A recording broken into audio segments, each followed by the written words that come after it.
Shalom a todos, un saludo cordial, muchísimas bendiciones, queridos amigos. En este vídeo específicamente es para anunciarles a las personas que sobre el evento que estaba programado para Chile el 30 de agosto, de confirmarles o dejarles saber a las personas de que este evento ha sido cancelado. No me va a ser posible visitar Chile por temas personales, así que lamentablemente he tenido que cancelar este evento.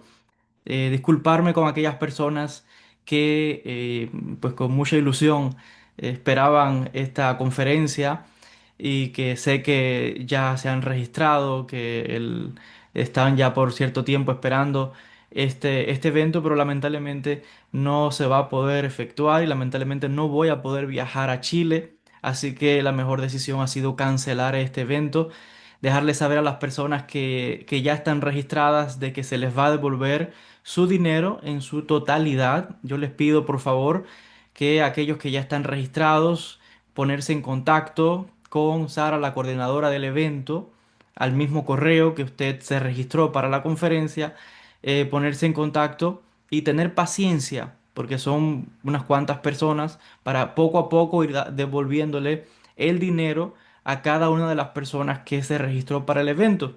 Entonces, por favor, si usted se registró para la conferencia, ponerse en contacto al correo electrónico con el que se registró para la conferencia, mitos y símbolos, y con paciencia se le va a dar todas las indicaciones y se les va a devolver su dinero en su totalidad. Así que una vez más, bueno, este vídeo otra vez es para confirmar que ese evento está cancelado y que no va a ser posible mi viaje a Chile. Así que una vez más mis disculpas y deseando todo lo bueno, toda la bendición, Besrat Hashem, para cada uno de ustedes. Gracias y muchas bendiciones. Shalom a todos.